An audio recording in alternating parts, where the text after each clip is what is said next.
vision, leadership, workplace-related topics. The Voices of Victory podcast show. Subscribe today. Let's go. Vision, leadership, self-esteem, workplace-related topics. Subscribe. The Voices of Victory podcast show. Voices of Victory.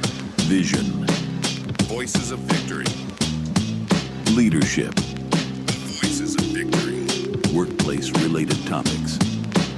The Voices of Victory. Voices of Victory. Voices of Victory. Voices of Victory. It's time for the show.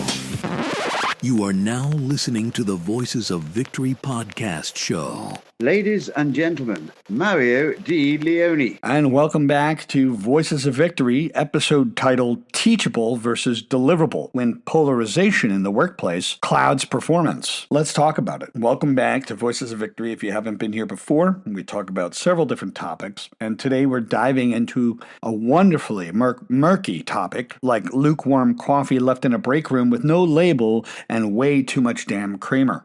We're talking about teachability, and more importantly, how polarization turns it into an all or nothing debate, especially when it comes to performance improvement plans, aka the corporate version of, quote, we need to talk, end quote. Now, someone recently said on LinkedIn that, you have to give them another chance. There's people that are teachable. There's people that are teachable. You have to give them another shot.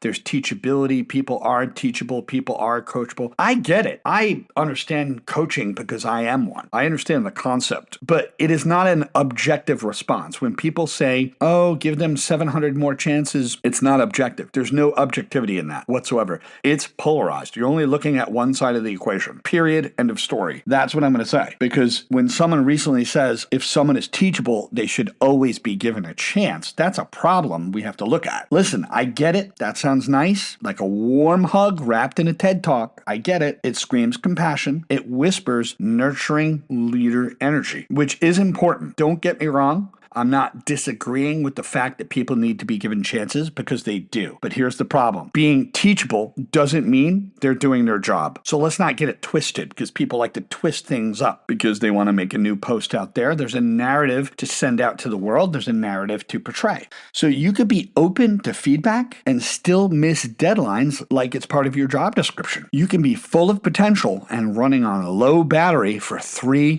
business quarters straight. And this is where polarization kicks in because we love an extreme narrative, especially on social media, especially on LinkedIn. Either you're teachable and safe, or you're a lost cause and HR's coming with a big empty box to put all your shit inside of it. Yeah, I said it. That's a spoiler alert. It's a terrible way to lead, and it's also lazy. It's a lazy concept. And the mindset here is polarization happens when our brain says, there's complexity here. Yeah, past that, because let's simplify this mess. We label people. That's what we do as human beings. That's what people do. We label. In order to judge, you first must label. And that's exactly what people do all over social media. So teachable equals good, loyal, and has rescue dog energy. Okay? Where struggling is bad, it's toxic, probably eats people's yogurts from the office fridge. Okay? But real humans don't live in these boxes. They don't live in these categories because there's gray areas. So people that are portraying out there that give them another chance,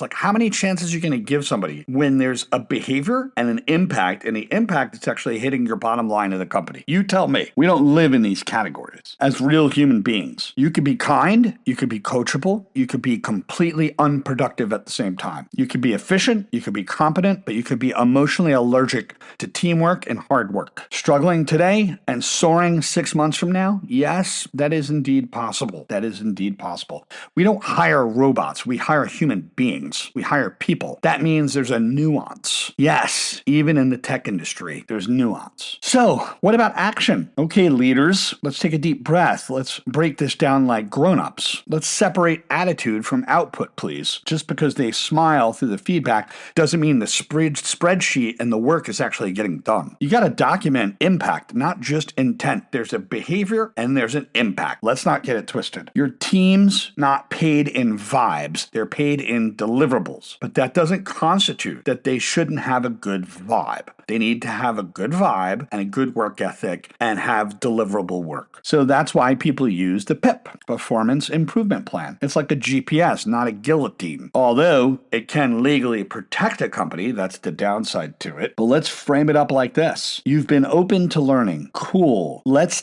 test if that openness results in actual results by Thursday, right? And the PIP should measure velocity of growth, not how many TED Talks they've watched. That's what we have to understand. So yes, we can give people several chances over and over again. And again, please don't get it twisted. I am not opposed to giving people many chances, but there comes a point of no return. There comes a point where you give too many chances that your entire team starts to look at that one person with a side-eye glance that there's something wrong here. And you know what? That falls on leadership. End of story. So let's get out of the polarized hot tub of indecision. The concept of, well, they're teachable, so they deserve more time. Yeah, it sounds noble. It might also be team sabotage, or you could be damaging your entire team. Or they're not performing, so they need to go. Also easy. Might also be short-sighted, because you need to give people more chances. So let's go with the concept that they've been teachable. Awesome. Now let's talk deliverables. Let's talk timelines. Let's talk impact.